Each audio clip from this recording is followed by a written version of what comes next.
नमस्कार, मैं विवेक मशहूरी आरती साड़ी से एक बार फिर आपके सामने एक देखिए एक नई चीज बनाई है। क्रॉप टॉप लहंगे में मैंने एक ये पीस बनाया है और कुछ गाउन्स भी बनाए। मैं पहले आपको चीज दिखा दूं, रेशम के संग एक नई चीज बनाई है नए स्टाइल में। आप बताइए प्लीज कैसी लग रही है। लाइट कलर बनाए हैं, बहुत अच्छा सुपर लग रहा है, क्योंकि एक दो जनों ने मुझे कहा कि नहीं लाइट कलर में आप पेस्टल शेड में बनाइए। पेस्टल शेड में बनाया है। देखिए अभी तो पहले आप ये चीज देखिए, फिर मैं दिखाता हूँ और क्या। इसमें हमने ये मेटलिक तार इस्तेमाल किया, नई चीज है, नया स्टाइल है, ये देखिए। और यहाँ पे भी ये हमने सब रेशम के साथ, ये देखिए ये मेटल है। डिफरेंट लोग को लेदर इस्तेमाल कर रहे थे, हम भी करते हैं, लेकिन ये बिल्कुल डिफरेंट स्टाइल में रेशम।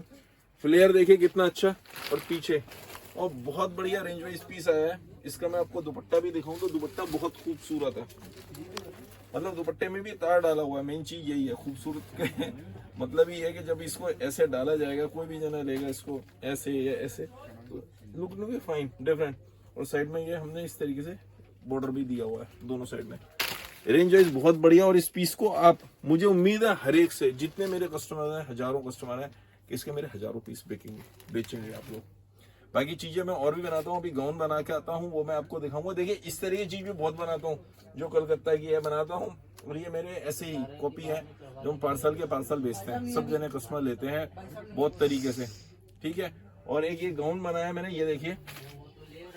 इस गाउन में हमने ऐसे के ऐसे ये बनाया है। पहले तो मटेरियल देखिए, पास में रहिए, पास से जरा इसको क्लोजअप आ जाए। सबसे पहली चीज तो ये क्लोजअप लीजिए,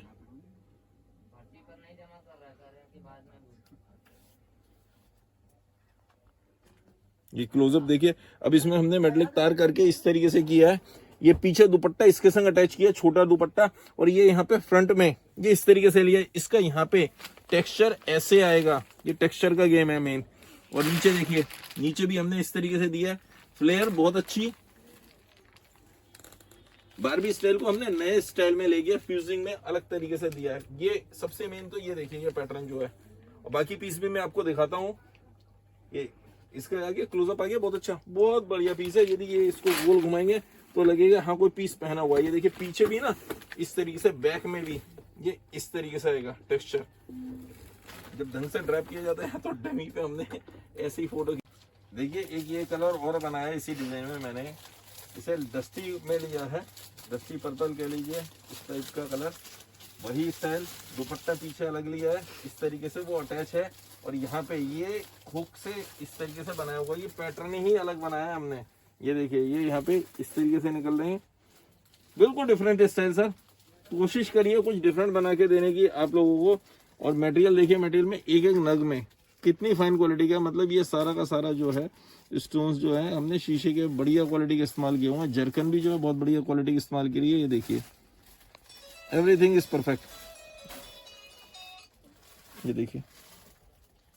और नीचे फ्लेयर देखिए, फ्लेयर कितनी अच्छी है। ये रेंज नहीं बता रहा हूँ, रेंज के लिए आपको मेरी ऐप पे ही जाना पड़ेगा, या नीचे जो मेरे नंबर दिए हुए हैं उन नंबर्स पे आप कांटेक्ट कर सकते हैं, वहां से व्हाट्सएप पे वो आपको रिप्लाई कर देंगे। रेंज यहाँ पे इसलिए नहीं बता रहा हूँ, अब वो आपसे आपको व्हाट्सएप पे रिप्लाई कर देंगे। पीस कैसा लगा आप मुझे जरूर बताएं, मुझे नंबर कितने देंगे 10 में से जरूर बताइएगा। ये मैंने जो अभी आपको दोनों पीसेस दिखाए हैं, मतलब जो दोनों डिजाइन दिखाए हैं, जिसके 3-4 पीस मैंने बनाया, आप देखिए और मुझे बताइएगा कि मुझे आप कितने में से कितने नंबर देते हैं, 10 में से कितने नंबर देते हैं, मुझे ज़रूर बताइएगा।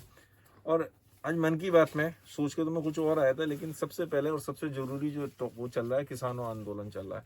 किसान आंदोलन के बारे में हम भी उतना जानते हैं जितना आप जानते हैं, लेकिन एक बात और है, हमें दोनों पक्षों को, सरकार को भी और किसान को भी आपस में बैठ के बात करनी चाहिए, शांति से सुननी चाहिए। टिल नाउ जो मुझे समझ आया, मुझे नहीं पता सच्चाई कितनी है, लेकिन जितना समझ आया न्यूज़ चैनल के माध्यम से, वो ये समझ आया। और वास्तव में इतने सालों से ये पता था हमें, जो मुझे पता था इतने कई सालों से, पिछले 20 साल से 30 साल से जितना मैं जानता हूँ, किसान अपनी फसल जो उगाता था तो वो उसी मंडी में बेच सकता था, उसी जगह बेच सकता था, उसके अलावा नहीं बेच सकता। वहां पे मान लो 10 आदमी है, 10 को 10 की एक एसोसिएशन बनी है, उन्होंने सबने रेट फिक्स कर दिया, उन्होंने कहा हम 1500 में लेंगे, लेट अस सपोज। वो बाहर नहीं बेच सकता, बाहर चाहे वो 2500 की बिकती हो।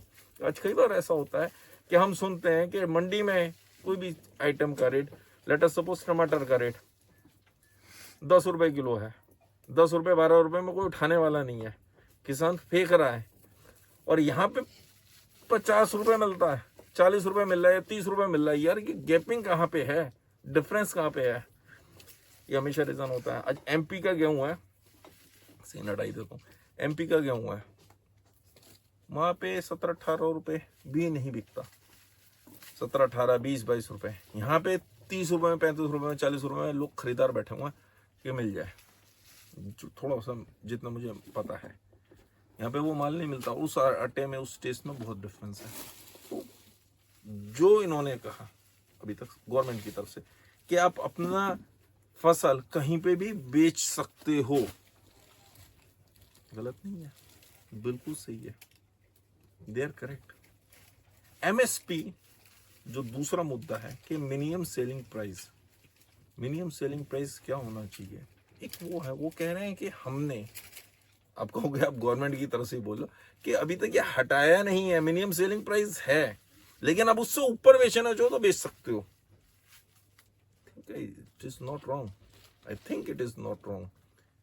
रही बात फसलों की, तो फसल का भी यह है कि यदि contract farming, what is contract farming as I know, although ठीक है मैं इतना पढ़ा लिखा इंसान नहीं हूं, लेकिन जितना मुझे पता है कॉन्ट्रैक्ट फार्मिंग इज सिंपल ये होता है कि मैंने जो फसल उगेगी, और गवर्नमेंट भी ये कह रही है कि कोई भी है ना उस फसल, मतलब आपकी जमीन से कोई लेना देना नहीं है, किसी चीज से कोई लेना देना नहीं है, आपकी जमीन पर कोई कब्जा नहीं कर सकता। वो जो फसल उगेगी वो अच्छी उगे, बहुत अच्छी उगे, या खराब होगी, वो उसके पैसे उतने उनको देने पड़ेंगे यदि आप कॉन्ट्रैक्ट फार्मिंग करते हो तो।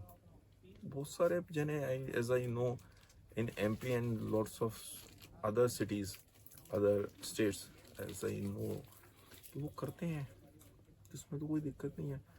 मुझे तो ये भी पता है कि पंजाब में ऐसे ऐसे किसान बैठे हुए हैं जो कई कई करोड़ रुपए कमाते हैं। एक बात समझिए, यहाँ का किसान यदि आउट ऑफ इंडिया जाता है, यूएस में, ऑस्ट्रेलिया में, लॉट्स ऑफ अदर कंट्रीज, उन्होंने वहां पे फार्मिंग करके करोड़पति बन गए, वो बहुत अच्छे पैसे कमा लिए। इंडिया में क्या प्रॉब्लम है? इंडिया में यही तो प्रॉब्लम है। प्रॉब्लम तो यही है कि आप उन्हीं लोगों को बेचोगे। यदि कोई भी सपोज मैंने कोई डिजाइन बनाता हूँ, ये ब्लाउज बनाया, ये ब्लाउज बनाया, कितने भी कारीगर हैं, मुझे ये पता है कि मैंने आप ही को बेचना है, तो वो तो फिर तो मैं, मतलब आप 5 आदमी या 10 आदमी फिक्स है, 10 को बेचना है तो 10 की मर्जी होगी, वो जो मर्जी रेट लगाएंगे। और मेरे पास 1000 आदमी हो, 10,000 आदमी हो, तो नो, आई एम फ्री, मेरी आइटम में मेरे प्राइस ये हैं, आपका इंटरेस्ट है? एक एग्जाम्पल दे रहा हूँ कि मैं इस रेट में बेचता हूँ, उस रेट में बिकेगा माल। यही पोजीशन गेहूं की होती है। गेहूं या चावल या चीनी, कोई भी चीज है, आज के रेट क्या है मार्केट के, मार्केट के रेट ये है तो उस रेट में बिकेगा। एमएसपी खत्म नहीं हो रहा, तो ये भ्रम फैलाई जा रहा है, ये कुछ नहीं हो रहा। लोग आपको इस तरह से चाहते हैं, पॉलिटिकल पार्टीज, कि आप लोग इसका विरोध करो, जबकि इतने सालों से मांग तो आप लोग भी, किसान भी यही रहे थे। डोंट थिंक सो कि ये लॉस में है। ये तो बहुत बढ़िया चीज है, रेवोल्यूशन है जो हमारी फार्मिंग में आने वाला है, जिससे किसानों की इनकम बढ़ जाएगी। अब उगाना क्या चीज है? सब लोग मान लो इस साल प्याज महंगी हो गई, करते होता गया, जबकि होना क्या चाहिए, और ये मैंने पहले भी कई बार वीडियोस में बोला है कि होना क्या चाहिए कि इस साल प्याज महंगी हो गई, सारे किसान अगले साल प्याज उगाएंगे, सारे जने प्याज उगाएंगे, पता चला प्याज के रेट कम होगा, टमाटर का रेट बढ़ रहा है। होना क्या चाहिए? गवर्नमेंट के पास इस तरह के डाटा होने चाहिए कि इतने परसेंट लोग तो प्याज उगाएंगे जो हम एक्सपोर्ट भी करेंगे, इतने परसेंट लोग टमाटर उगाएंगे, इतने परसेंट लोग आलू उगाएंगे। उसमें अब चॉइस इज योर, आपके पास 3-4 चॉइस है, 5 चॉइस है कि गवर्नमेंट उसके एमएसपी निकाल लिया, इतने परसेंट लोग उगा रहे हैं, अब सारे लोग आलू उगा देंगे, ये सारे लोग प्याज उगा लेंगे, सारे लोग टमाटर उगाएंगे, तो फिर फेंकना ही पड़ेगा। गवर्नमेंट भी, गवर्नमेंट हो, प्राइवेट कंपनीज हो, कोई भी जन उसको कितना संभाल के रखेगा? अब भी नहीं संभाल के रख सकते। प्रॉब्लम यही है, सारे लोगों ने, किसी ने चावल मतलब कुछ भी नहीं बोना, सब लोगों ने आलू बो दिया, सब लोगों, सॉरी मतलब सब लोगों ने गेहूं बो दिया, सब लोगों ने चावल बो दिया, तो भैया खाने को तो गेहूं भी चाहिए। चावल के रेट कम हो जाएंगे और इसका क्या होगा? एक मिनट सुनना, तो इसका क्या होगा? बाकी चावल के रेट तो कम हो जाएंगे, बाकी चीज़ों के रेट बढ़ जाएंगे। तो हम लोग को इस तरीके से बैलेंस चाहिए, हमें एक्सपोर्ट के हिसाब से भी सोचना है, हमें बाकी चीज़ों के भी हिसाब से सोचना है। जो चीज़ें हम इंपोर्ट कर रहे हैं, बहुत सारी दालें हम इंपोर्ट कर रहे हैं, हमें वो उगाना चाहिए जिसमें मार्जिन भी अच्छा निकलेगा, अपनी फॉरेन करेंसी भी बचती है और बाकी चीज़ें भी होती हैं। अभी हमें एक रेवोल्यूशन चाहिए, इसमें सोचना पड़ेगा। हम पुराने ढर्रे पे चल रहे हैं और विरोध कर रहे हैं, दैट इज़ नॉट रॉन्ग, मतलब that is not correct, this is wrong, ये गलत है। जो हम इतने सालों से मांग रहे थे, हम चाह रहे थे कि किसानों को पता चलना चाहिए, किसान अन्नदाता है, you are very much correct. लेकिन एक चीज और मुझे बुरी, अभी इसमें सॉरी डोंट माइंड इट, लेकिन हाँ मुझे तो बुरा लगा।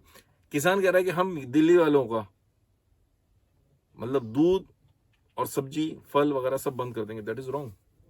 अब क्या मतलब आप उनका बंद कर दोगे तो यहाँ पे जो 1 करोड़ 1.25 करोड़ आदमी रहता, दे आर फूल, मतलब वो सब बेवकूफ है कि आपको वो हक नहीं मिल रहा, तो फिर तो आपका बंद कर दो, फिर क्या होगा? This is not the way यार, this is not the way. आप अपने अधिकार मांग रहे हो, बिल्कुल अच्छी बात है। मैं खुद कहता हूं कि हाँ इनको समझाना चाहिए कि जो भी उसको सॉल्यूशन निकलना चाहिए, और कुछ ऐसी चीज है जो किसानों के विरोध में है, उनके लिए गलत है, उसका संशोधन करना चाहिए, उसका सॉल्यूशन निकालना चाहिए, उसका सॉल्यूशन निकालना चाहिए। लेकिन आप ये कह रहे हो कि हम पानी बंद कर देंगे, हम इनको दूध वगैरह सब बंद कर देंगे, सब्जी बंद कर देंगे, what is the meaning of this? फिर तो आप लोगों को वहां से बंद कर दो, बायकॉट कर दो, फिर क्या हुआ? फिर तो लड़ना ही है ना। आप मतलब लड़के इस तरह से चीज होगी, फिर तो अभी यहाँ पे लाठी चार्ज करो तो फिर क्या होगा? नहीं यार नहीं, प्यार मोहब्बत से सब चीजों को सॉल्यूशन निकलते हैं, प्यार मोहब्बत से, आपस में बातचीत करके। प्लीज मेरी सबसे रिक्वेस्ट ये है कि सरकार से भी रिक्वेस्ट है, आप समझने की कोशिश करो कि कहाँ पे उनका विरोध है, कहाँ पे वो समझ नहीं पा रहे, उनको समझाने की कोशिश करिए। और किसानों से भी ये कह रहा हूँ, बहुत फायदे की चीज है, जितना समझ आया बहुत फायदे की चीज है। एक चीज पे कहीं कंट्रोवर्सी है तो उसका सॉल्यूशन निकालिए, लेकिन ये सब चीजें this not the way. Please आप इस बात को समझने की कोशिश करिए और जल्द से जल्द इसका सॉल्यूशन निकालिए। जितना मैं जानता हूँ, जितना समझ आया न्यूज़ चैनल को, न्यूज़ सुन के उतने समझ आया, अच्छी ही चीज़ है। धन्यवाद, आप लोगों का दिन शुभ हो।